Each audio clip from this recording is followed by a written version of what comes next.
You're listening to the Hazard Ground Podcast, with service members from across the military sharing their stories of combat and survival. And now, here's your host, Mark Zeno. Welcome into the Hazard Ground Podcast. As always, we appreciate you joining us each and every week. Just a couple of notes before we get started with this week's show. Remind you guys to check out our website, hazardground.com. All of our sponsors are listed there, especially our Amazon sponsorship. That's been going really, really well. You know what to do. Click on the sponsors tab or scroll down to the bottom of the homepage. Click on that Amazon button there and do all your normal Amazon shopping as you normally would. We'll get a percentage of what you spend and we'll donate it right back to some of the great charities you've heard featured here on the Hazard Ground, so you could help out veterans and military members across the country without even having to get off of your couch. It's a great thing, so stay with us on that Amazon promotion. Also highlight one sponsor for this week's show, GoRuck, a fantastic organization that this week's guest is affiliated with, so check out GoRuck, another great veteran-run, veteran-owned company that has apparel, footwear, and more, and they are giving back to veterans everywhere. A fantastic company. One final note before we get to this week's guest. As we get set to release this week's episode, it's October 7th. And for those of you who don't pay attention to the calendar, October 7th, 2001 was the date that we started the invasion of Afghanistan. And since then, it has been 18 years. 18 long, hard-fought, tiresome, emotional years. The Afghanistan war is old enough to go to college. It's old enough to vote. I mean, it's been driving a car for a couple of years now. I mean, we have been at war for 18 years. This is the longest period of war in our nation's history. And I begin to think about all the Vietnam vets that we've interviewed on this podcast, and I begin to think about how long and arduous that was. And if you would have told anybody back then that they were going to be at war for 10 plus years, they would have told you were crazy, and hence all the reason why they wanted to get out of Vietnam, and there was such civil outcry about and protests about being in Vietnam. And here we are, 18 years in Afghanistan, and I'm not sure if there's any end in sight for this, and I don't exactly know what that end looks like. I do know militarily, Afghanistan was a decisive victory. Now, as far as the nation-building aspect of things, there's a argument to be made that we have lost that. We're still trying to win it. And whatever your political persuasions are and whatever you feel, I do know this much. There are still soldiers on the ground in Afghanistan today. And I want you to think about those soldiers who are still deployed away from their loved ones and their families. And moreover, I want you to think about their families and the sacrifice that they have made. So I want to say a special thank you to all the family members of those who are still deployed. And thank you for your sacrifice. And thank you for allowing your family to be part of this great nation and defending this great nation and all that it stands for. We can't forget you guys as the family members. You're a big portion and a big part of why soldiers, Marines, airmen, sailors are able to do what they do, because you guys are always there to back us up. And however long this war in Afghanistan lasts, however long we are a nation at war, we continue to thank you, the families, for being part of the service and sacrifice that our service members make to this nation. Now on to this week's episode. Joining us this week is another member of the story of Black Hawk Down. He is a former Army sergeant who was a ranger on the mission. He was part of the combat search and recovery team that fought through the entire Battle of Mogadishu overnight into the following day. He is also affiliated with GoRuck.com. He is John Belman, joining us on the Hazard Ground Podcast. John, welcome. Thank you so much for being here. It is great to be here. Okay, as you know, we've told this story several times before, and, you know, for the audience, again, some of the names, you know, Matt Eversman, Mike Durant, Jeff Struker, Brad Thomas, Lee Van Arsdale. So we've heard this story from several different avenues. And as I told you before we started taping, that every time I talk to somebody, I learn something new about this story that I didn't know. So you were on the search and recovery mission after Cliff Wolcott's chopper went down. That was the first chopper to go down, correct? Yes, exactly. Okay. All right. Yes. But before we get into the battle itself, let's go back to the beginning. How and why did you get in the military? So this is so I had what I kind of have talked about as having an early midlife crisis. Of course, it was great that it happened, but I was kind of a different cat coming in. I'd already gone to college, and I had a scholarship to go to grad school to be, of all things, a history professor. So after about 6 or 8 months of that grad school academia and seeing what it really was like, I just realized that wasn't for me. And it was about the time that the Gulf War was heating up. And I thought to myself, I've really kind of grown up with a pretty privileged background, grew up in D.C.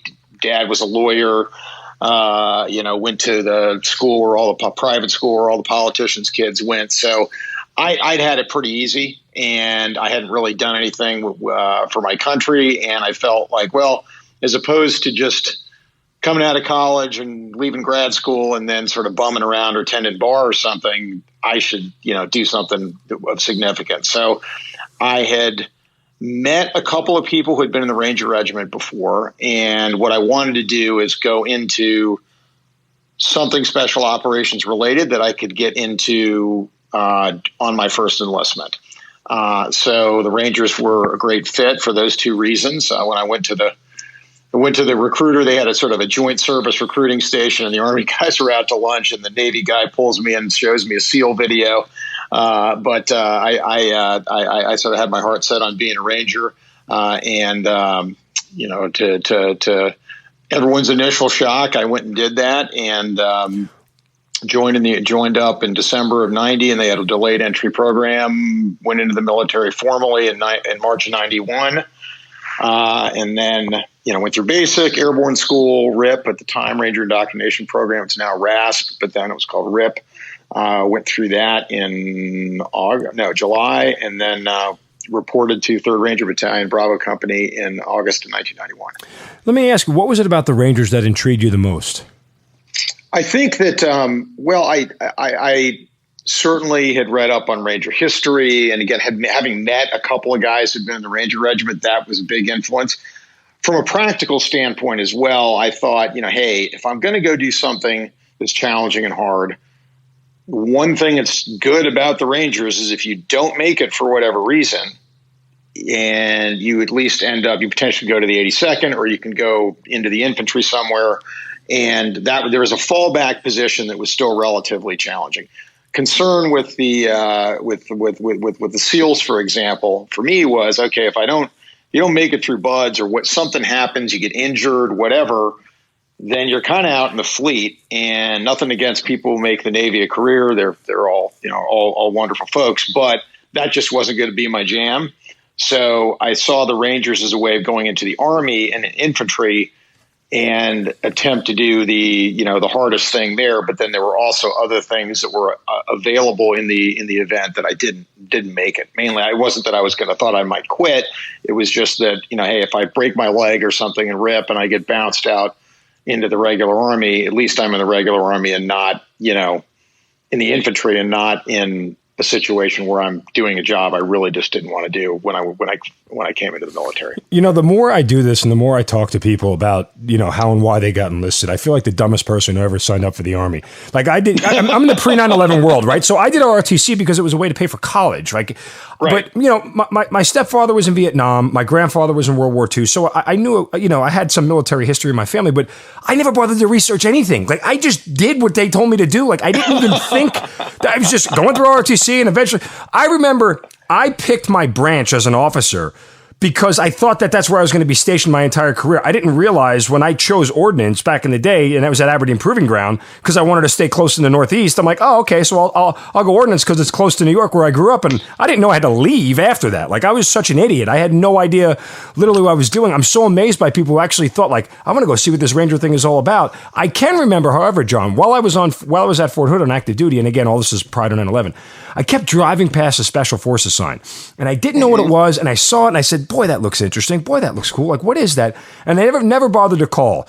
Now, the sweet irony of the military is my first deployment in 05 and 06, I got attached to the Special Forces. And I'm like, damn, there you go. Boy, if I would have known this as a second lieutenant, I would have chosen an entirely different path and an entirely different career. But I always tell people the Army has a knack of putting you where you're supposed to be. So it all worked out for me. But I do feel like the biggest dummy for, I didn't bother to research anything when I got into the Army. So I assume that going into Ranger School, you were prepared for the whole thing. Yes. So so the way that the Ranger Regiment works is that everybody, if you volunteer for the Ranger Regiment. The way it works if you're coming direct in from out and just enlisting from the civilian world is you can get a contract. At the time, it was an 11 X-ray contract. It may be option 40 now. I don't know what they call it now. But at any rate, you basically are volunteering to go to the Army. Then you're volunteering to go to airborne school. You're volunteering to go through RIP.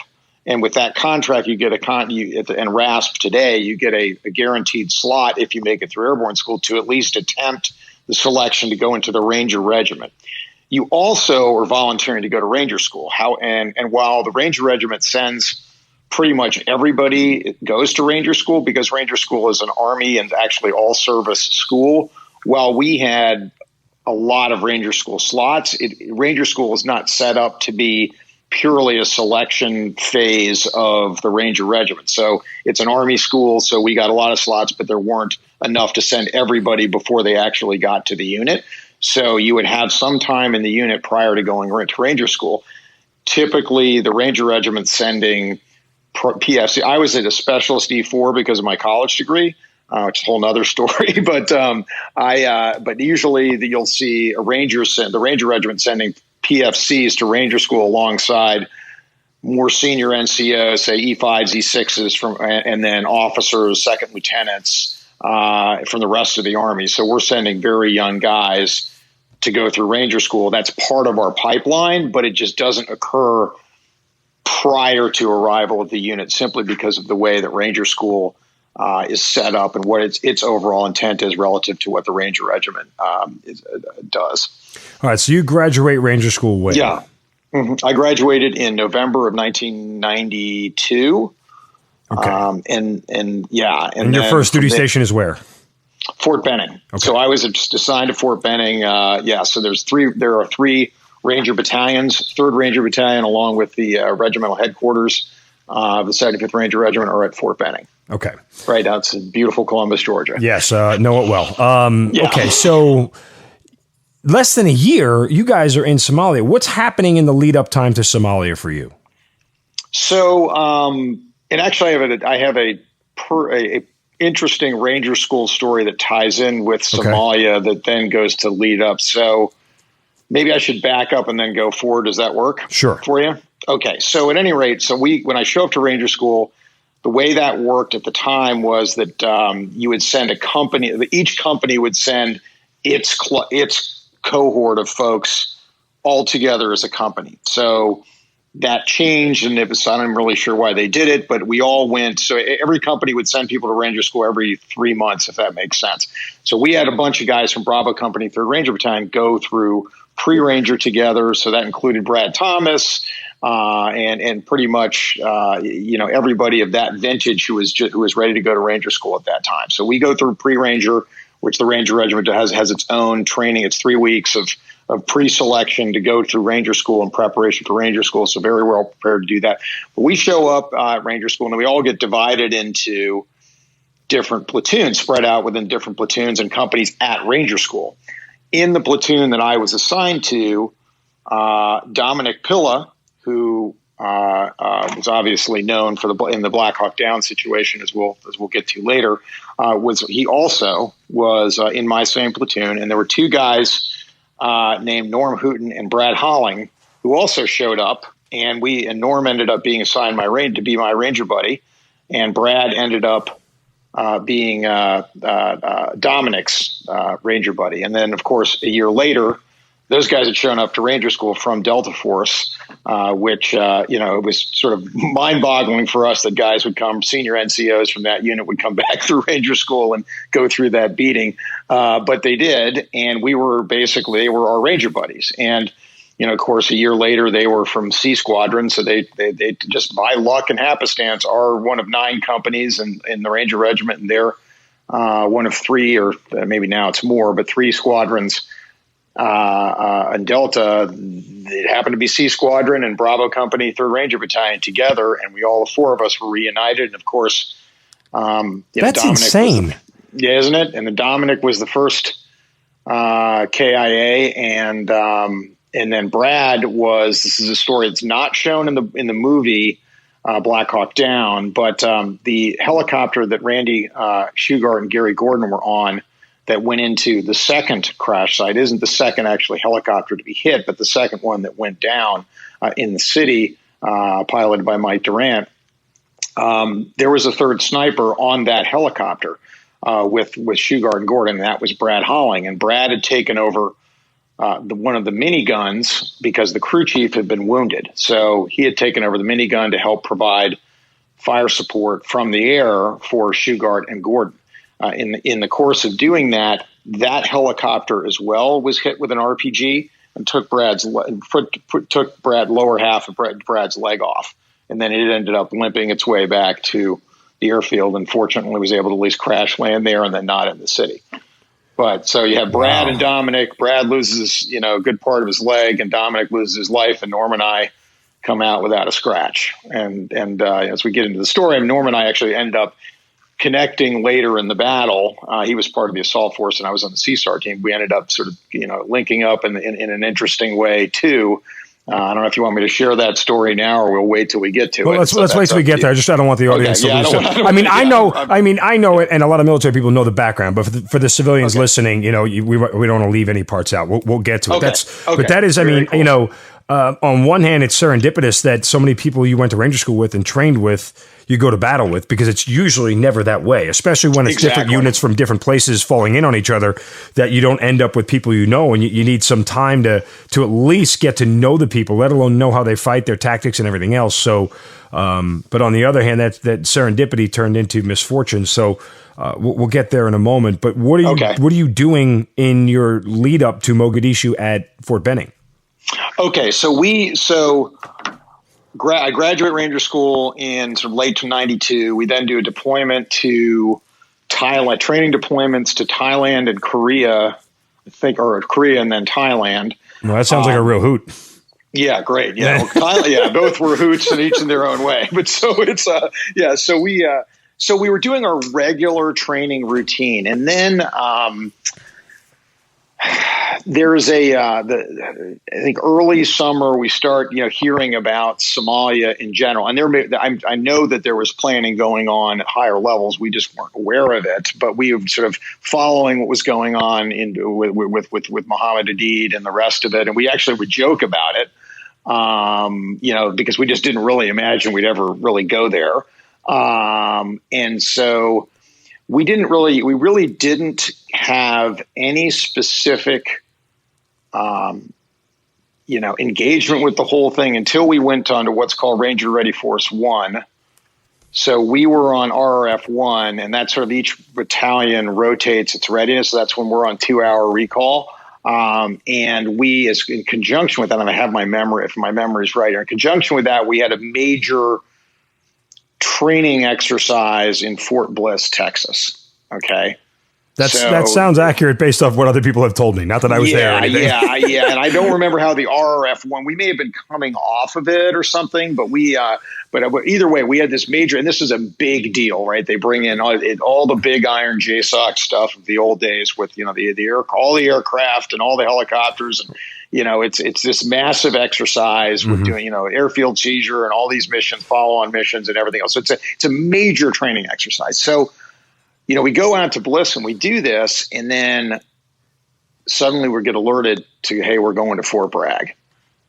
And they're trying to make this seem like, it's an EDRI, which is sort of a no-notice training exercise. But I'm thinking, well, that's going to be garbage, because nobody puts this much money into what is pretty much the capstone training event for the Joint Special Operations community, to have us, then just go off to Fort Bragg and do something different. It just doesn't make any sense. So I was thinking this is a real world deal. So they take Bravo Company and we fly off to Bragg, and we're initially set up at one of these sort of isolation facilities on Bragg. Don't even know where it was. And we're sort of there staging out of there. And then we end up going and training at the Delta compound, start doing preparations for the mission itself. And then then they call it off, and then they send us back to Fort Bliss to finish up with this big exercise. And almost as soon as we land, we're pivoting around back to Bragg and then over to Mogadishu. So it was pretty much a 0 to 60 in terms of specific preparation for Mogadishu, which I think in retrospect certainly had an impact on some of our areas of where we were probably less effective in some things relates to that, particularly with vehicle convoys and doing that stuff, because that's not something we did in the Ranger Regiment at all, really.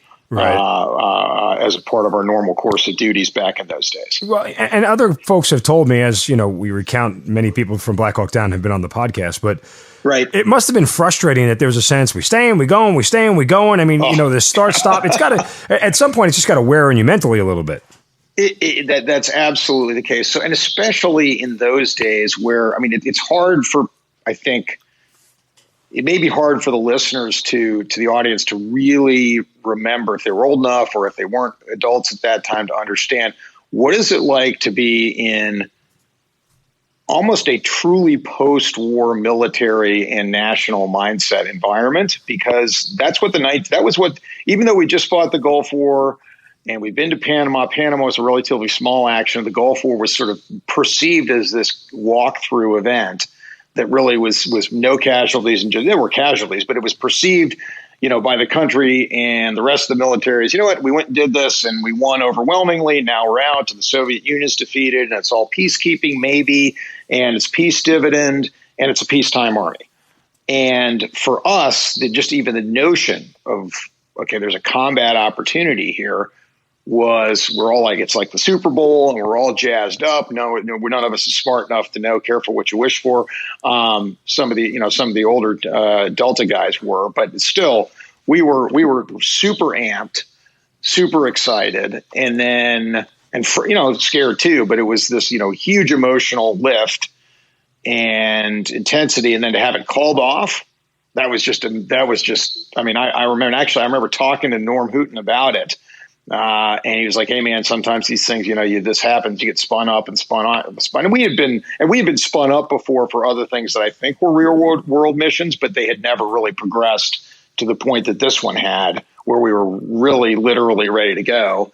And then it gets canceled, and we're back to we're going to go do training in Fort Bliss. That sounds great.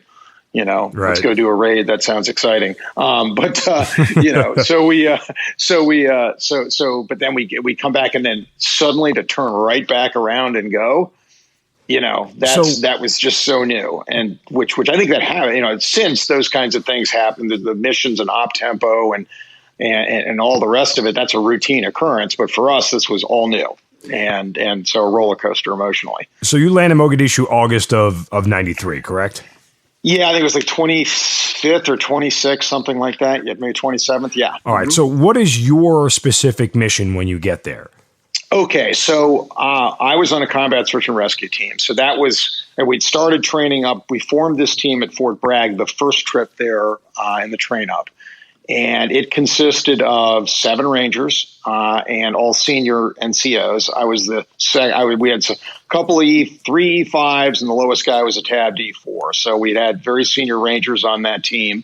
And so I was an individual contributor on it. And then we had 5 guys from Delta, a couple of senior sergeant majors, a captain, an EOD guy, and a special forces medic.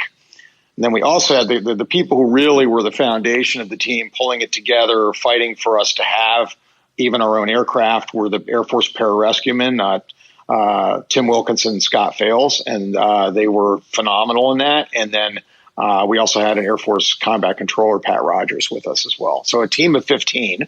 And our mission was, from the jump, respond to any kind of issue with an aircraft, whether in the worst case scenario has happened in Mogadishu, an aircraft gets shot down and we're in combat, to an aircraft crashes somewhere and we're isolated from the rest of the task force, or just something routine maintenance, and an aircraft just has to land somewhere and just needs to be secured while they get the bird up and running. So really, it was a dedicated search and rescue mission from the jump.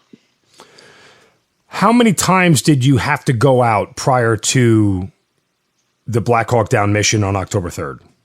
So it's kind of funny. We went. The short answer is we flew every single mission plus mission, the what we call profile flights, where the task force would fly helicopters, even if there wasn't a mission going on, simply to try to at least keep the Somalis off balance as to when we were actually doing a hit. But we flew every one of those. And so even the profile flights, the guys who were actually the assault force and the blocking force, those guys would stay at home in the hangar and they would just fly pretty much empty helicopters or whatever, maybe with a few people in it. But we flew every time, the full team. But basically we did not go in on the ground at all until October 3rd. There were 2 times where we had almosts. And I can't remember which happened first, but I'll just describe each one of them. One was we hit a target. The task force hit a target that was too large for the Delta assaulters to clear by themselves, and so there was a thought of not just on that mission, but then going forward to put the CSAR team in on the ground as a supplementary force to those guys. And I can tell you, when I heard about that, the next day or whatever, I was like, man, that'd be awesome. But to the credit of our senior leaders, one was one of the Delta sergeant majors had been on a helicopter in Grenada that had been shot down. And he was like, nope, not going to do it. And the PJs, Tim and Scott, were also, adamant about we are not going to put because once you put the CSAR team in on the ground, you've lost that search and rescue capability. So we Rangers, and I think some of the other, the Delta guys were the captain and some of the other guys were pretty, except for that one sergeant major, were pretty, like a little disappointed also, because we were all excited to be part of the assault. It would have been awesome to be part of the assaulting and do room clearing and all the rest of it, be part of the mission. But it didn't happen. And then the other time where we almost did something prior to October 3rd was I want to say this was September 25th or 6th, somewhere around, it was like a week and a half before, a 10th Mountain helicopter, I believe, was shot down. It was 10th Mountain, or it might have been attached from the 101st, but it was another helicopter, eyes over Mogadishu. Maybe it was their kind of reconnaissance flight they were doing, and it got shot down in the city. And we got our team kitted up and ready to go, and then we got stood down. We were, at the time, very disappointed by that, thinking, oh, why aren't they letting us go and all the rest of it. But I think what I've read and heard since, they were close enough to be recovered by their own 10th Mountain forces. 10th Mountain folks, gotcha. Okay. Yeah, I believe, and I think that was a pretty significant firefight to get to that location, or it may have been that they just couldn't put a helicopter in there. I'm not really sure, but the bottom line is that was again another one of these close but no cigar situations. So up until October 3rd, we really had not done anything other than train on our own and fly around. All right, well, for all intents and purposes. Yeah. So let me ask you: you guys are flying on a routine basis. You've already heard about a helicopter getting shot down. Clearly, and again, for those who aren't military who don't really know and grasp this whole story, the 2 helicopters getting shot down is exactly what made this mission or made this battle so noteworthy because of everything that ensued after it. Were you guys not ever shot at? Were you not aware of the capabilities? Were you not really cognizant of how capable the Somalis were at taking one of these helicopters out of the sky? So I would say that the short answer is no, we were not aware. We were not. I think we just the idea of helicopters, actually, that the Somalis presented a real threat was something we really just didn't. It was right in front of us and we weren't paying attention like everybody else. We on the CSAR team were very much attuned to what the world was going to be like if a helicopter did get shot down. I mean, did any RPG ever get fired at you while you're in the air, or you were too high for that?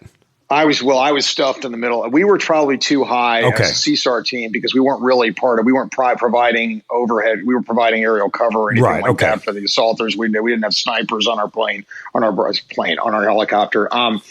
But we were very aware of the severity of what would happen if a helicopter went down. But I mean, in theory, but I think everybody in the task force was sort of that, the quote, big sky, little bullet. I mean, I think there was really not a real appreciation of the mounting, which was proven in retrospect by evaluation since there was mounting volumes of the RPG fire into the air on these missions.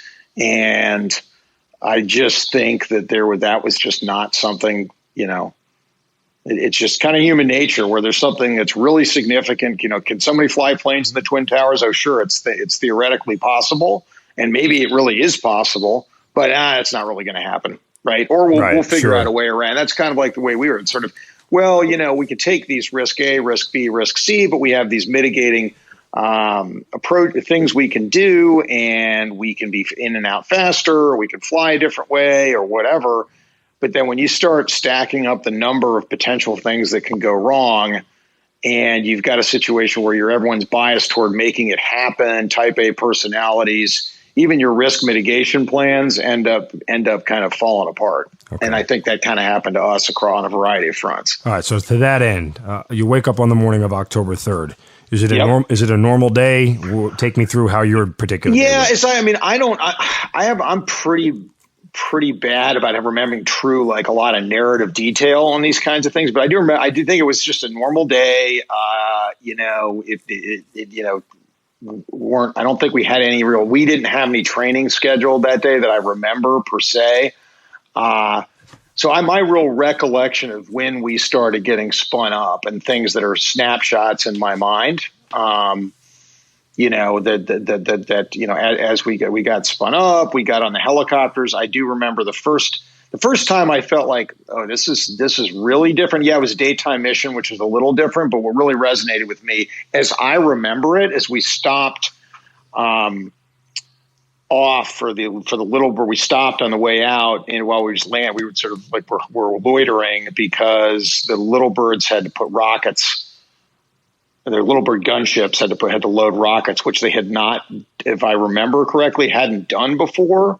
And so that was at least that felt significant to me.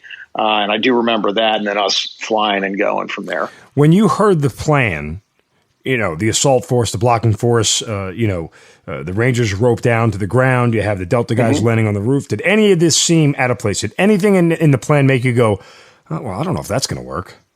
No, because really that had been so the thing is, that's the template. So really, this wasn't a situation where you're making a new plan. I mean, there's pros and cons to this, right? As you see, but I mean, this was not a situation where you're making a different plan for each one of these missions. They were template because the cycle time is so tight between target and execution that you're using the same basic idea, right? You're going to block, cordon off the target area. Building. Yep. The assault force is going to hit it some way from the top or the bottom or both.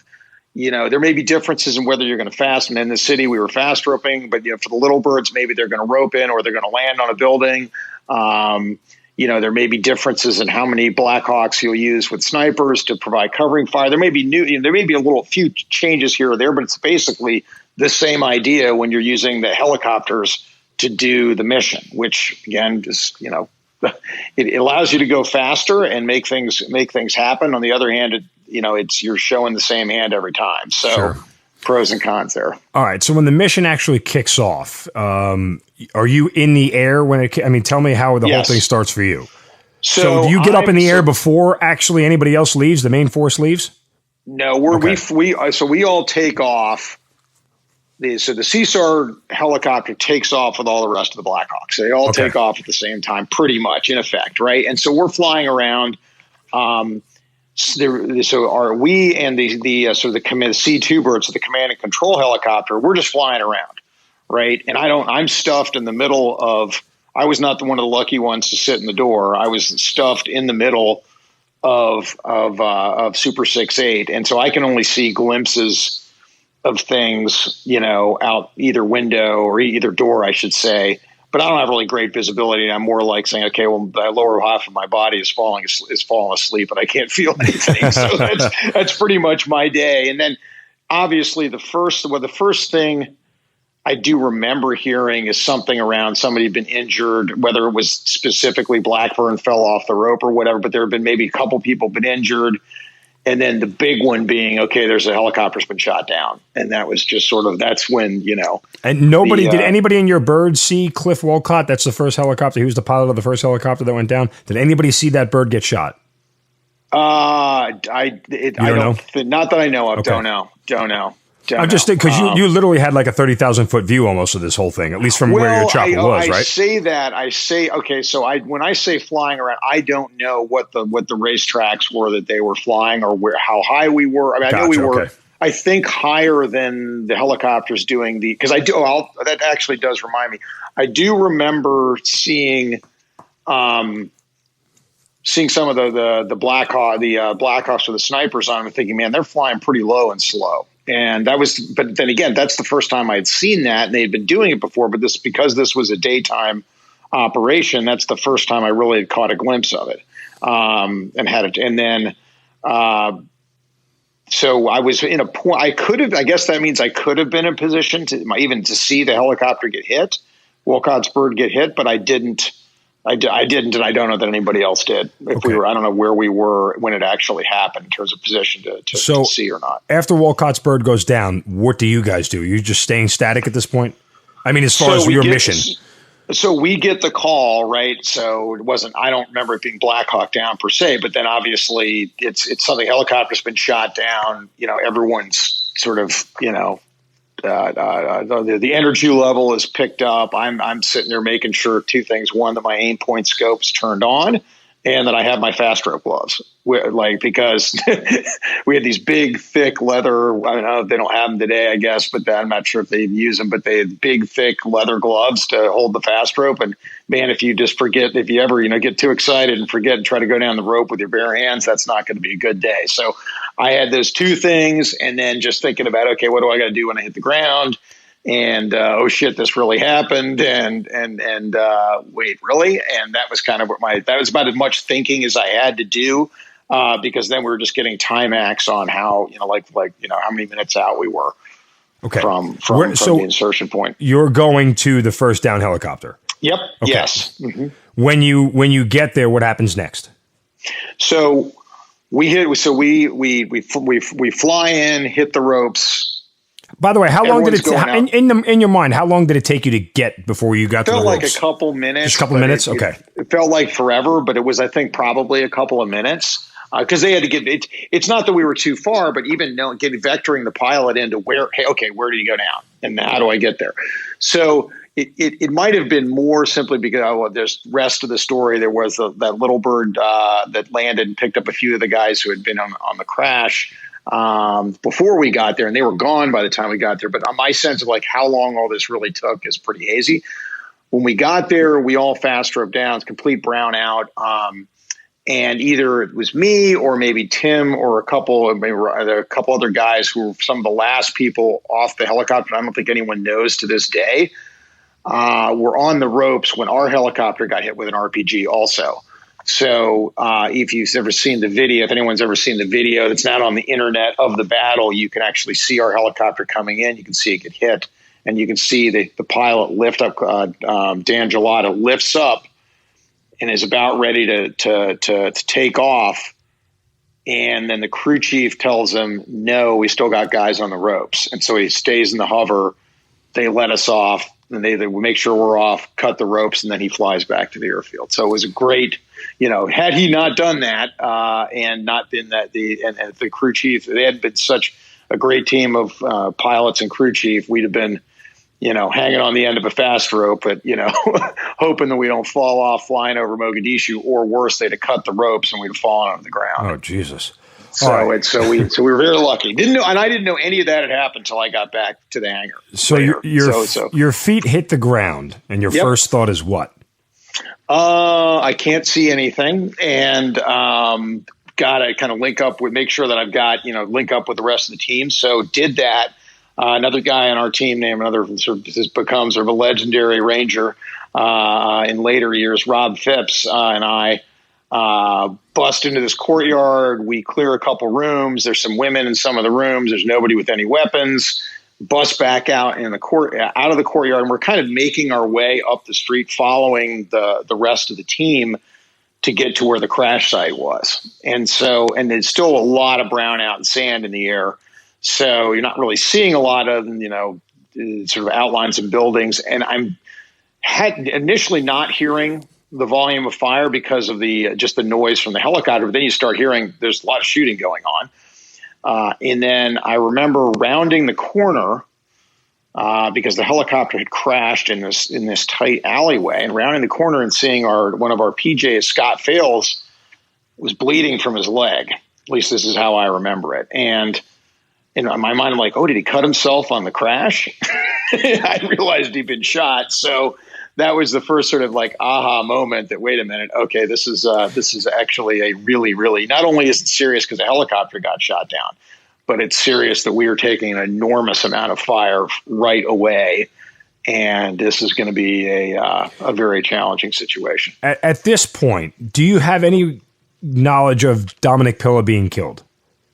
No. Okay. No. So, I mean, do we even know at this point if Jeff Struker's Humvees are headed back to base? Do you have any idea of that at this point? No, okay. None. In fact, I can't tell you for sure now who I knew had been killed, other than the people who were the bodies that we had directly with us, and maybe Jamie Smith. Which bodies were the bodies of Cliff Walcott, Donovan Briley. You mean the guys in the guys in the chopper? Okay, all right, gotcha. Yeah. All right, I just wanted to make sure I was tracking everything else that was going on. Okay, so I found out a lot about who was killed after I got back at the end of the mission. Okay, so you're taking heavy fire. Can you see targets? Do you recognize where it's coming from? What are you doing now? So when I get to the crash, initially I'm helping Tim Wilkinson and others pull bodies out of the actual wreck, and then set up these Kevlar mats in the bottom of the blind. It's sort of on the floors of the Blackhawks that were really designed to stop shrapnel and not much more. Anyway, we set them up as sort of to provide cover kind of in front of us at the point that I end up setting up at, which is if you think about the helicopter being sort of, crashed in this alleyway, we're defending from the front of it and the back of it. And I'm on the side of it where we had come in from this four-way intersection. We had come down, I believe, from the north and come down and turn the corner. And I stayed sort of right in front of the helicopter right there. And the rest of the team is sort of surrounding it, mainly on either side of it. And so I'm initially helping get bodies out, and then we started to take more wounded, so dealing with that, and then shortly thereafter, taking up a position sitting on a body because I couldn't get it was so tight in there, and I couldn't get any observation at I need to see over a rise in the street, that alleyway down sort of out in our front. I couldn't see over it, so I had to get up a little higher. So I basically was sitting there shooting at targets and just, hoping not to get hit myself for a good period once we had kind of done the initial extraction of getting bodies out of the helicopter. And then from there, it was sort of defending in place while also assisting movement of casualties and bodies into an adjacent courtyard that had been the wall had been knocked down by the helicopter. And so that allowed us access to a series of rooms that once night hit, we were able to kind of hole up in there while also leaving a few people out in defensive positions around the helicopter. But that initial period there was just shooting and I mean, I was through it feels like my time maybe too fast, but it feels like I was through my initial basic load of 210 rounds. Maybe in the first half hour, it feels like that. Now, maybe I'm overstating that, but it certainly feels like I know that I was replenishing magazines from what were in the helicopter or guys who were wounded, and that's where I was resupplying on ammo very quickly. Okay, two things. One, how long does it take? And for those who know the movie and the scene well, Matt Eversman, the guys who are moving on foot to that crash site, how long does it take them to get there? Do you have a concept of this time? So those guys, I should say that the ground, the blocking forces from the initial mission got to the helicopter crash before we did. Okay, they were there. They were already there. Okay. They already were coming. They just got there, I think. And so with me, now Matt, I know his story in the movie. They kind of they bastardized it a lot of things, and he was the first one to tell you that. But I didn't see him. I did see. It was more with Tom DiDamaso's team and those folks. His chalk was there with us. There were other folks who were also around us that I didn't see. They were just in adjacent buildings that were not connected to ours. But we had some of the blocking force was some of those guys were already there before we got there. Okay. And at what point in all this volume of fire does the first thought creep into your head, I'm probably not going to get out of this alive? Very, very soon, very quickly. How and why? So I would say probably within, it feels like 20 minutes of us actually being, because we started to have a lot of people getting wounded. So we had, out of, I think, half our guys were wounded. We fortunately had no one killed on our CSAR team. Half our guys, I think, were wounded, and in one way, shape, or form. And there were bullets all over the place. In front of me, around me, just hitting everywhere on the walls. The guy next to me, our CCT guy, got hit in the shoulder, and we just sort of turned. It was a grazing wound, but he didn't even notice it and just looked at it and just started laughing because it was like, oh shit, you're wounded too. It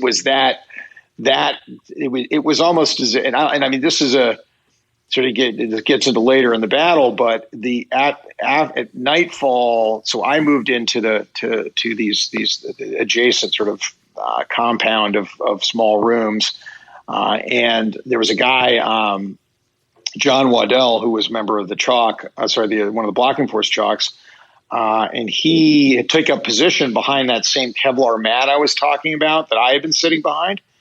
And he said when he took a look at it, it looked like it was Swiss cheese, except where my outline was, that the bullets had been going through it.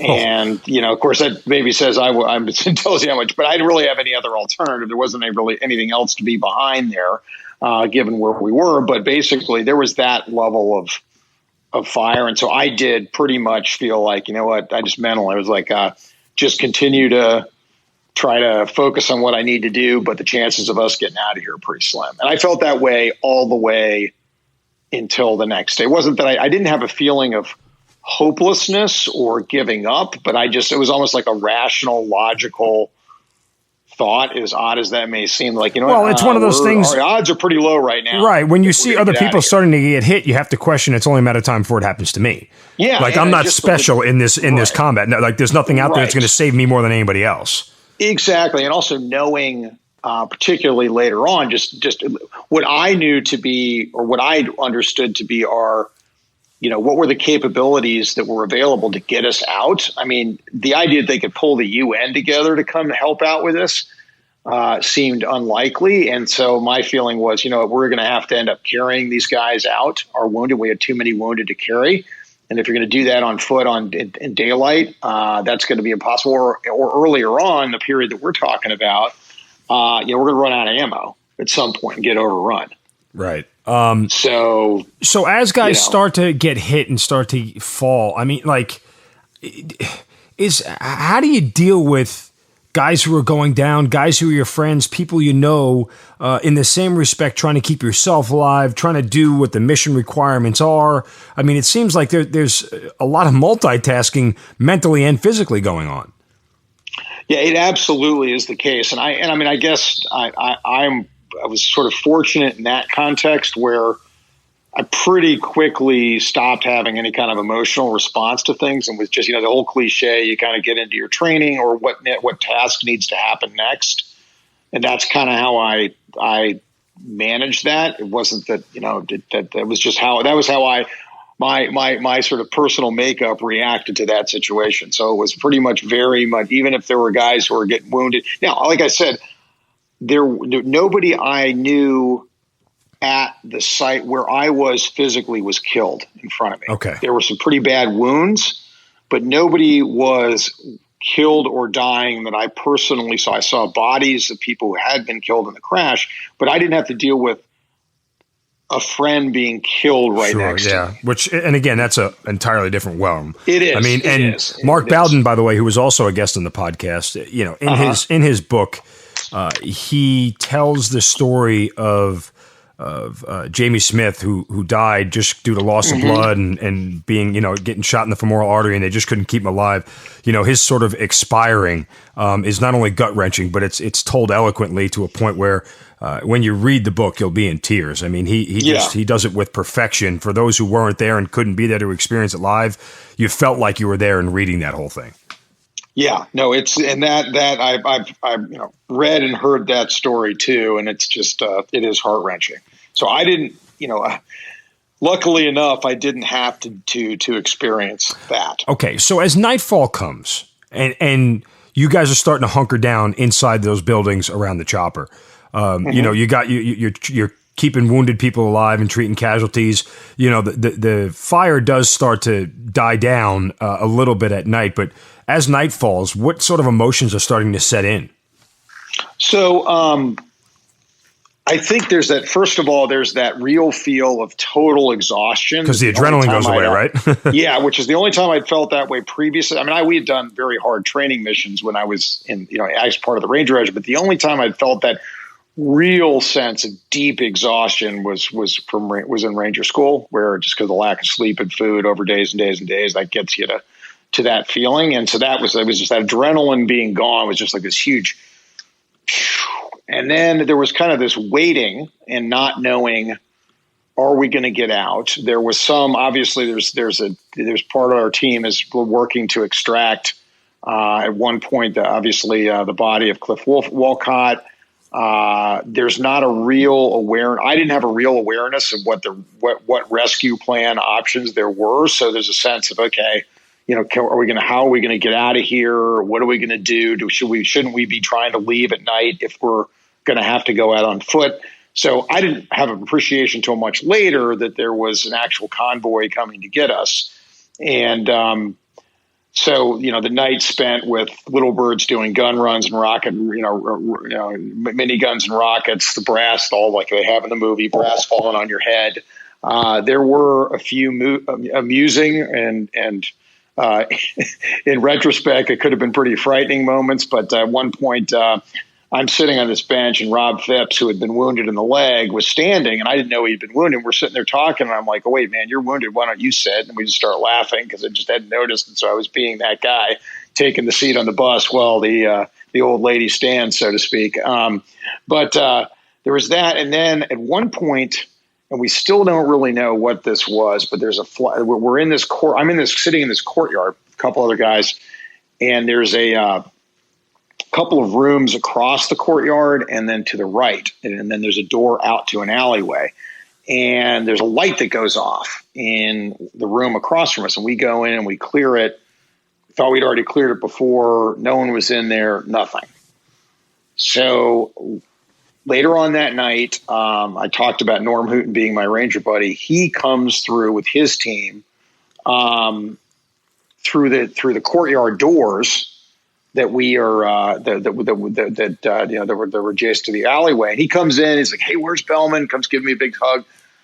Goes out and goes through to another position. But then later on, he tells me that they were looking at our courtyard and weren't sure if it was friendly or enemy in that courtyard. And he was about to. He and his team were considering firing a 203 round at the courtyard doors to breach it, literally. And he had added a Ranger saw gunner and said, "Hey, Sergeant, I think I saw a tack light go off, so one of our lights." So, and Norm was, pretty seasoned dude. He probably would have looked for more indicators to be 100% sure that we weren't friendly. But that was the indicator, and of course he goes, "Okay, so now I know." And then we linked up with him. But it was like that. We were that close. Someone on his team firing a 203 round that would have hit me because I was right. So yeah. So go figure. Let me share a nugget with you. Whether you know it or not, I don't know. But Jeff Struker told me this. The convoy that was looking for you, AKA the Lost Convoy. Right. And you mentioned how you guys had not done a ton of convoy operations because you're infantrymen. You do everything on foot.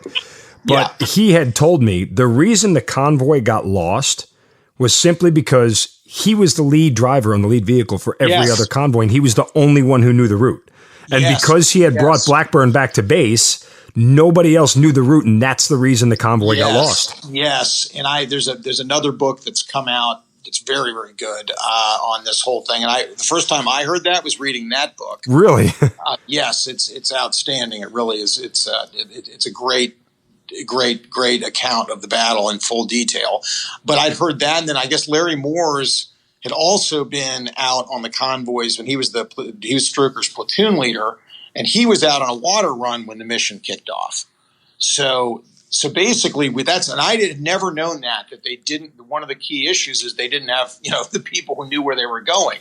So that was a big. So then they had to rely on obviously direction from the the C-2 birds and all the other different reconnaissance or whatever. But then and then also the other thing is that I've learned since is that not only was Jeff's absence a key factor. Also, there were at times 2 convoys in the city at the same time, and they weren't sure which was which, who was talking to whom. So you get a direction, and it's like, is that for me or for the other person? I mean, does it amaze you that all those years after the battle, there were still things that you didn't know that went on? It is absolutely crazy. And also the other thing I've really learned in the years since is about how memory works or doesn't work. In the sense that there are things that, okay, I'll give you an example about me. That in my case, I would have told you with 100% confidence that we did not use Mark 19 automated grenade launchers on the vehicles because we had concerns about collateral damage civilians. Now, I don't know where I heard that. And remember, because I'd been around some of the guys. I mean, I'd seen the Humvees and stuff like that, but I'd never really been on the missions before. So it wasn't like I was in one of those vehicles and knew. But somehow I'd heard that or thought it, and that became part of my memory. And until I read that book and then confirmed it with people, I was like, wait a minute, we actually had Mark 19s. It's like, oh yeah, they were there. Yeah, of course we did. Why would we be worried about a Mark 19 if we're using 50 cals? So, I mean, it was kind of this sort of odd idea that got implanted that it became a memory of mine. So it's interesting when you think about all these situations, whether it's combat or anything else, what do people remember? What is the value of eyewitness? What are details that get missed? What are the things that sort of stick in your mind and don't? And it's very. I learn something every time I talk to somebody, and now it's been more than 25, almost 20, almost 30 years. Yeah, coming up here. Yeah. So I keep learning stuff, and I've learned more about how people remember things too as time progresses on this. Even something you think is significant is, hey, this is probably the most significant event in people's lives other than having a kid or something like that, right? Or some other major, but this is like a big, big deal for most of the people who are there. And it's just the fact that you can have, vagaries of memory or not, and it's just really, it's an interesting thing. I just keep learning, more and more about this battle as the years go. Okay, so sun is starting to come up. You've made it through the night. You've survived the night. And as the sun gets up, obviously the fighting starts again. And, you have to get your adrenaline ramped up one more time. I mean, what are you thinking when the sun gets up? Do you feel like, okay, now we're going to get out of here kind of deal? I'm feeling more hopeful. And the volume of fire had seemed like it kept going the whole night, but that I was inside, so I wasn't taking the direct brunt of it. So at any rate, we get ready to pick up and go. We had spent time before it got light loading wounded bodies into these Malaysian armored personnel carriers. And so we're getting ready to leave, and I was part of it. So the sun comes up, I'm part of one of the guys running alongside these vehicles. And so we're out, we're all running along. These Malaysian vehicles are firing. Their guns are elevated at 45 degrees, and they're firing constantly. So wasn't sure if they were firing at anything, but they were shooting. Yeah, those bullets are going to come down somewhere. So the point was the guns were elevated, but they were shooting. And so we start to run out. Little birds are doing gun runs. RPGs are going off the whole bit. And we run for a while, and eventually we link up with more vehicles. And I think there was a Pakistani tanks, because I remember a Pakistani tank taking a shot, knocking part of a building down. we get to this area where there are more vehicles that we can get into. And I get into the back of a 10th Mountain Humvee. Oh, and by the way, I ran out of ammo on the run out. So this one Delta guy, John Boswell, throws me a magazine while I'm crossing this alleyway. So at least I had one magazine, but that was gone pretty quick.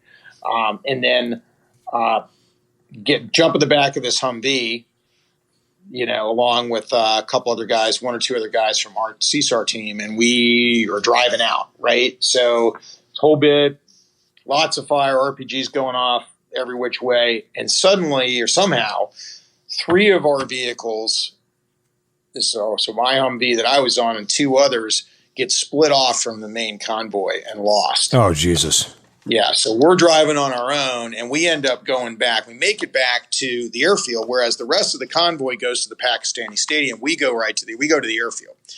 So we're like, okay, what else can go wrong? So we get off at kind of the far end of the airfield, away from the hangar, and start walking down the track back toward the hangar. And then we hear this shout out, "Hey, we got to go back out. We lost one of our Humvees. They got lost too."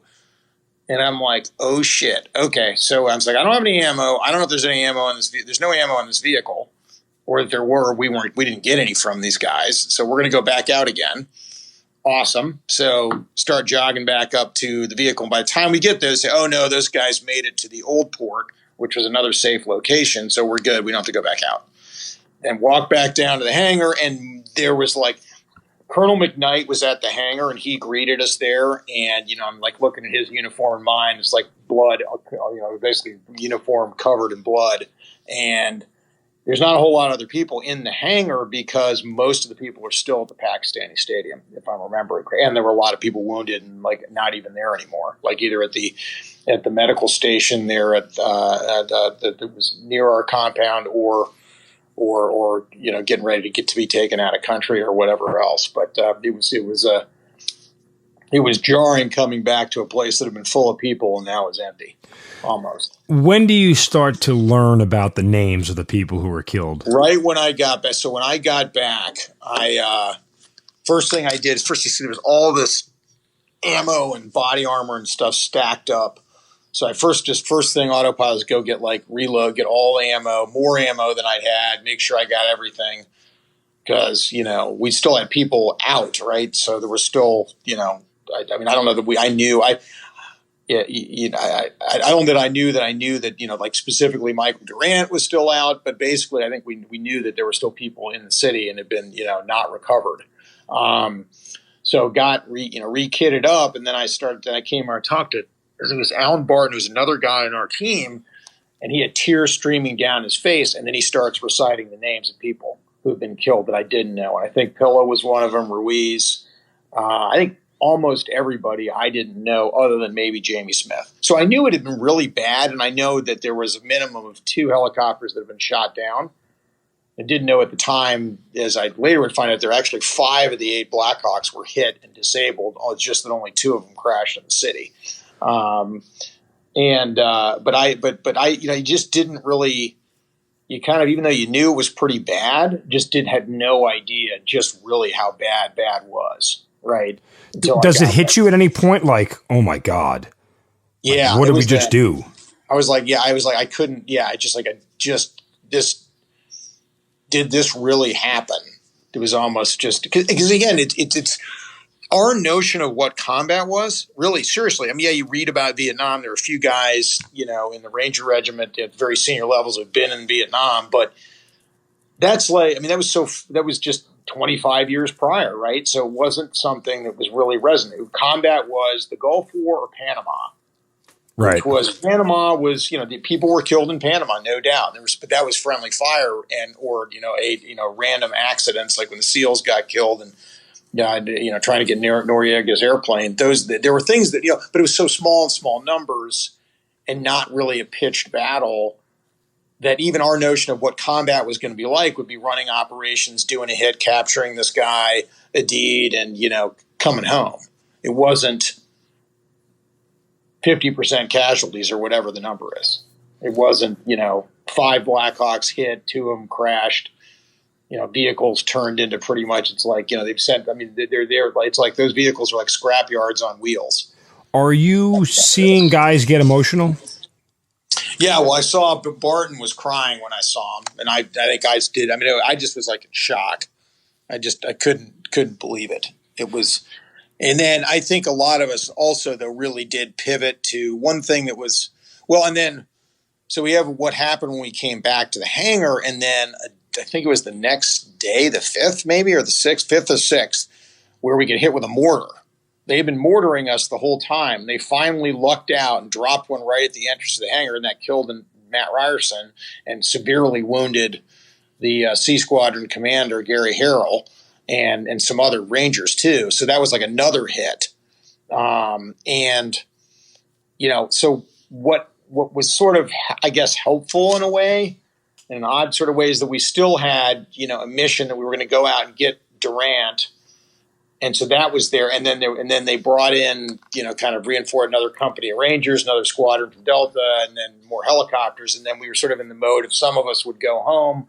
There's talk of the CSAR team staying. Some guys wanted to, some didn't. I did. I understand why some wouldn't have wanted to, but I was like, you know, I'll stay. But that all kind of went away when they pulled the whole force out. But really, there was what I guess what I'm saying is the time to sit and reflect on what had happened really was pretty brief. And then, right, you know, you come back, and there was initially this idea, hey, we're going to put them back in the woods. They need to do that, and, you know, get them out back in the field again. And that quickly got, that idea was countermanded, and we got some time off. And then we kind of came back, and there wasn't a whole lot of, out processing and, counseling or understanding really after this, simply because I think, we were one company in the entire Ranger Regiment, and nobody else really could connect with our experience. There's probably a little bit of, like, I hate to say, there's a little resentment and jealousy is why those guys get to go, because they don't understand what it was really like. So sure. But we're this sort of isolated group of folks who had been through something that other than people who had been in Vietnam hadn't really been in. Was there a time for you where the reflection and the emotion of the whole thing overcame you? I think that it would have been after I got out, and there are, I'm like, my wife will tell me, I'm like, she doesn't think I really show any emotion, but there are times where I do and have since, where it can even just be, I'm quoting Durant from his same thing he mentioned in a documentary he and I both were in. You hear a song, or you have a moment, or you watch a movie or something, and it just all, just kind of connects, and there's this overwhelming emotional feeling, which I think is, so it's not so much do I have flashbacks or specific, recollections of bad things that happened specifically, but it's more just, that sort of emotional weight of the whole thing will come out, and has come out kind of in certain ways that I can't explain, right? So sure. So when the call came that Task Force Ranger was leaving, the president had pulled everybody out. Of course, everybody knows the story of seeing the bodies being dragged through the streets of American service members, which was horrific in and of itself. But when the president of the United States finds out it happens on TV, that's a really bad thing for the people involved in it. But he pulls the plug on the whole thing. Your reaction was what?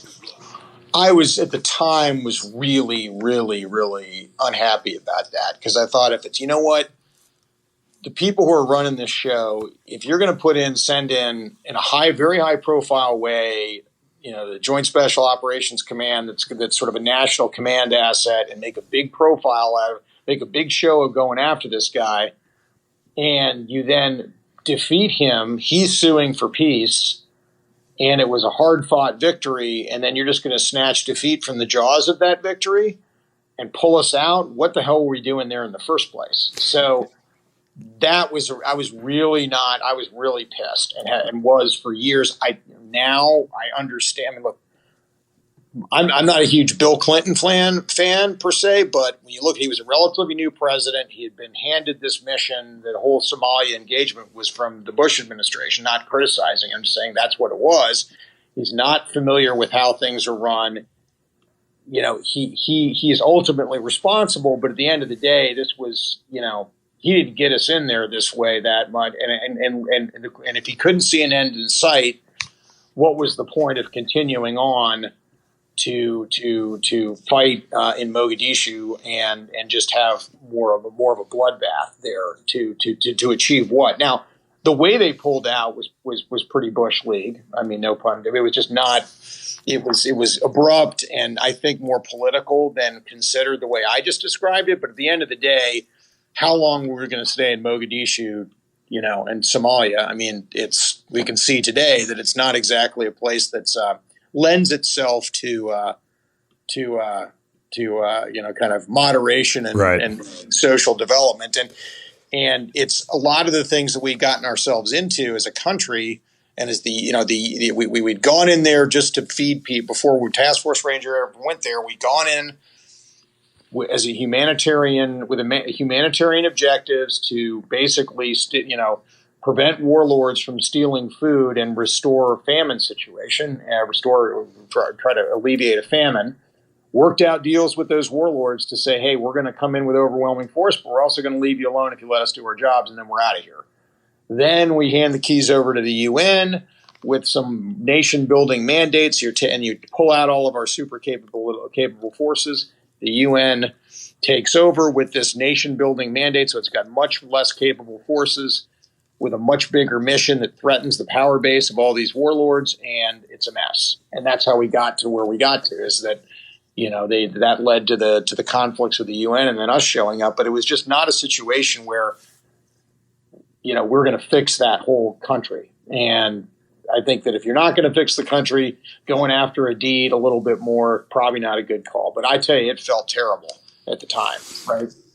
Colonel Lee Van Arsdale summed it up best, both in the History Channel documentary and on the podcast that we had together. And I'm paraphrasing that if you're going to choose to send men and women into combat, the person who makes that decision better have the same exact courage of those who fight in combat to keep them there. And I think that's very succinctly and poignantly said about the way we handle combat operations. There's not a single person who puts on a uniform that's going to run from combat. But if you're going to send us there, you damn well better make sure you allow us and give us the ability to complete our jobs, do our mission, and bring as many people home safely and alive the way we know how, not under some sort of handcuffed jurisdiction or some political ideology that there is an alternate motive there. I mean, it's essentially what it boils down to.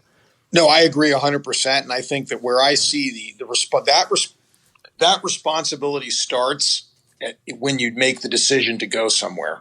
Right. I mean, so in Somalia, a great example of, let's bring in, the special operations guys, and they can come in and arrest somebody in, the Bakara market, and that'll solve our problem because the deed is a nuisance. And I just think that there was just a complete lack of appreciation of what the risks were with doing that. And I think that was where whoever was in charge then, I don't mean Clinton obviously was, but somebody was making the decision that this is a good idea to do this. I think probably should have taken a step back and said, if we're going to send General Garrison and his team to go do this, we better understand that this is a real combat mission. And if we're going to do it, we better sign up, because it is actually more. I got done saying why politically there may have been reasons to get out.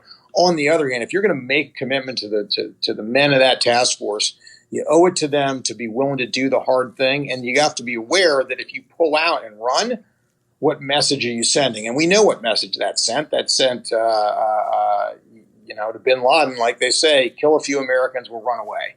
Yep. So that's the lesson of Mogadishu for enemies of the United States was that. And so, by not standing strong, thinking you may be doing the right political thing, at the end of the day, there's a blowback effect you can't even anticipate, which is your men don't believe in you and your enemy sees you as weak. And that's where we got ourselves into with that sort of quick exit. John, did you ever read General Garrison's letter to Congress and taking responsibility for the whole thing? And if you did, what'd you think of it? I thought it was characteristic of the man. I mean, he took responsibility. and owned it. And even if he, wasn't responsible for everything, and he wasn't, he couldn't know. I mean, he wasn't, and it isn't. The things that went wrong are not his fault. And he was a phenomenal leader, and we all looked up to him and loved him. I didn't know him, but you'd see him every day going out for a run, telling us to send an ambulance after him if we don't hear from him. I mean, we had that cigar. I mean, he was a great leader, and that's what leaders do: is that hey, I was the man in charge, and this is my responsibility, and I made the decisions on the ground that I did, and I own that. And I think that's the to his credit, and represents the highest traditions of what we expect out of our leaders. John, it's, over 26 years later, what stays with you the most about the Battle of Mogadishu? I would say that the friendships and connections of that experience with those people who went through that, and then the experience of even how it became public afterwards, and how it was originally something no one knew about and was forgotten, and then blew up with this book and movie, and then its impact, in which with the stuff that I do with GoRuck today, you see the impact that battle had on a whole generation of warfighters, because the movie came out right after September 11th happened. Sure, yeah. So the impact of that, the impact of learning from our mistakes, the in some ways, not that it was an inspiration, but the fact that it connected people with the realities of combat as we were going to fight wars that really did matter for our country.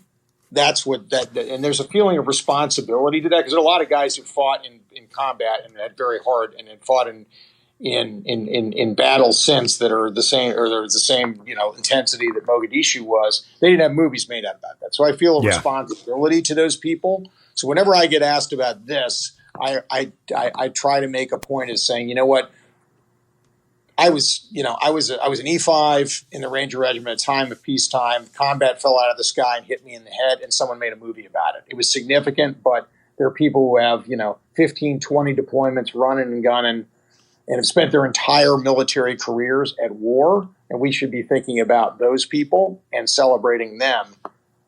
As much as we talk about proud of Black Hawk, proud of Mogadishu, proud of my service, but there's a bigger story here that involves many more people who have been, at this for a very long time at great cost to themselves and their families.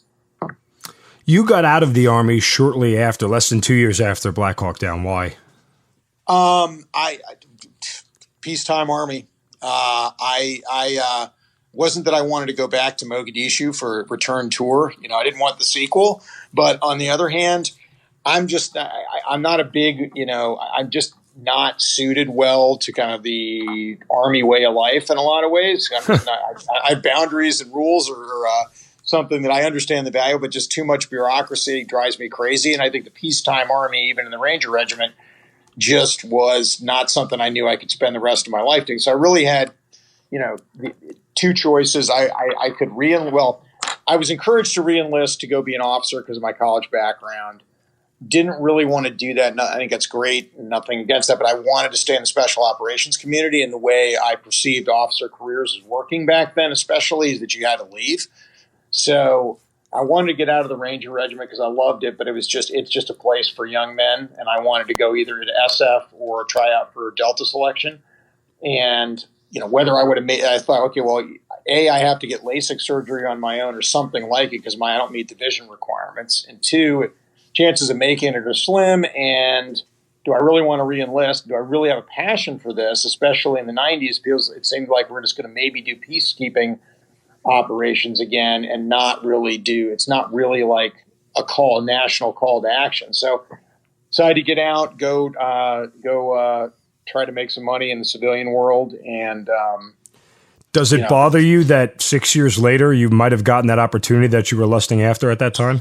Yes. Oh yeah, it sure did. I mean, I will never forget. I had gone back. I'd worked a couple different industries. Had gone back to Michigan to get my MBA, and I was sitting walking into accounting class, age 34, I think. Yeah, exactly. Just turned 34. I was pretty good shape then. And I walk into accounting class. There's some rumblings about this. I'm like, holy shit, how do I get back in? And I know a lot of guys did that even at my age. I was in a situation where I was, in my first marriage, had 3 kids. And it was at the time, and I just felt like, you know what, this just isn't going to be the right call for me. I just don't know how I make this happen. But I definitely was like, if this had happened in 95 as opposed to 2001, I'd have stayed in, no doubt. It's funny, and I told this story a couple of times recently to people. I don't know if I ever actually said it on the podcast, but I just hit 20 years in the military. And by the way, I'm kind of like you in the sense that the peacetime active army kind of drives me nuts. And so the National Guard is great for me because I get to date the Army. I don't have to marry it. So from that standpoint, the reserves is fantastic. But I keep telling my wife, and I have kids at home as well, that, I realize my career is going to come to an end here sooner rather than later. And I kind of want to deploy one more time. And she's telling me I'm crazy. I'm like, I just kind of want the experience. I know I'm not going to be able to do this ever again. And I want to get back in the big league, like one last run at a championship kind of deal. I want one last run at doing it again, just because when you look back on it, there is a sense of nostalgia, and you feel like there's more that you can do and accomplish than you did the first time around in combat. And to that end, I have this desire that's sort of pulling me, and she keeps looking at me and goes, "You're going to spend a year away from your kids," and I know that sounds awful to say. But it's like there's a part of me that just pulls me towards it, going, get back in the fight. No, I hear you. It's definitely that whole feeling of the big war, the right war, the one I know that there's plenty of shows to be done on, the aftermath of what Iraq and Afghanistan has brought us, right? But at the same time, those were the wars of our generation in a sense, and missing that, it still sits with me. You mentioned Go Ruck before. Tell me what they are and your association with them. So for me, this is a side gig. It's something. Go Ruck is a company founded by a guy named Jason McCarthy, who's a former 10th Group Green Beret. Had gotten out in I think 08, 09, something like that. Went back to grad school to get his MBA. He'd been to college before, and he decided as a business to start making these military grade sort of rucksack, more like a laptop commuter bag, but sort of made of very tough materials that you could use in a combat zone or go into the office. Right. So he starts making these things and figures out that there's not a whole big audience for that, particularly if you don't have a government contract. And so he settles upon the idea of doing endurance events based on Special Forces Assessment Selection, SFAS, as a way of generating interest and demand for these rucksacks. And the business takes off. So to the point now where Go Ruck runs endurance events of different types across the country and even a lot overseas. The people now who run those events, it's not all just Jason. It's people who are, have been in the special operations community during their military careers, or either currently serving or out like me. And we do them all over the country. And I came into this, I got exposed to this, didn't know anything. I had a rucksack that I bought just coincidentally from them. But in 2016, I got invited to speak at a Mogadishu Mile themed event. So this is an event. So the events that they do in October, early October, are themed around the Battle of Mogadishu that we've just been talking about. So I come out and speak at this thing, meet the 2 guys who are the cadre who are running it. One guy was a Green Beret, another guy was a former Israeli Special Forces guy, and they say, "Hey, at the end of this, hey, you really ought to come do this." So I went and participated as in a 12-hour the 12-hour version of the event, and which really consists of carrying weight in your rucksack, sandbags, logs, a lot of PT. And then there's just various events of different durations, and they also have events now where it's just pure rucking, but so no PT and no logs or sandbags. But so I went and had to do one of the 12-hour version of that as a participant, and then I've been running these events since January 2017. It's on awesome. The weekends, and yeah, it does require me to do traveling, which I like, but then I have to be careful with that on the home front because it means that I'm away a lot. And then for what I do for real work, I travel quite a bit too. So but it's great. It's very rewarding to meet, particularly when you've been out a while. You get to when, if you're working with other guys, which doesn't always happen, you're meeting people who have, they come from that same military culture and special operations community. And then also these participants who do the events are very favorable to the military. And they really, there's a big sort of element of bridging the gap between civilians and military, which, when we have an all volunteer force, there's a lot of people who don't even know anybody in the military or barely know anything about it. So I think GoRuck does a very good job of building those connections through these endurance events. Have you gone to any of the reunions? Have you seen any of the guys since? Yes. So I went to the 25th anniversary, which was last year at Fort Bragg. Went to the 20th, was at Fort Bragg and Texas. Went to both, I've been to, so that's, and then there've been other times I've been able to see a few guys either at the 3rd Ranger Battalion does the Mogadishu Mile 5K every year. So I've been to that and seen some of the Rangers there. Was down at Fort Benning, the guy who was the sort of the assault team leader, Scott Miller, for C Squadron at the time in Mogadishu, has now ended up being, he was the JSOC commander, is now leading in Afghanistan, the forces in Afghanistan. But he was a commander at Fort Benning a couple in 2014 or 15, I can't remember which year it was, but he had, right before he was leaving, he had a bunch of us come down and he did a sort of an officer's professional development class and had us all there to speak at that at the infantry school there. So that there was an opportunity. So I've been back, several times. Different venues, but the big ones have been the 20th and 25th reunions. Well, John, again, thank you so much for telling an amazing story and giving us your perspective on one of the most noted battles in all of military history. Thank you for your honesty, and certainly thank you for being part of the Hazard Ground. Hey, man, thanks very much. It's been great being here. You've been listening to the Hazard Ground Podcast, hosted by Mark Zeno and produced by Matt Pasquarella. If you have an interesting story to tell and you'd like to be on the show, send us an email at hazardgroundpodcast@gmail.com. And if you like the show, don't forget to subscribe, rate, and review on iTunes. Thanks for listening. We'll see you next time.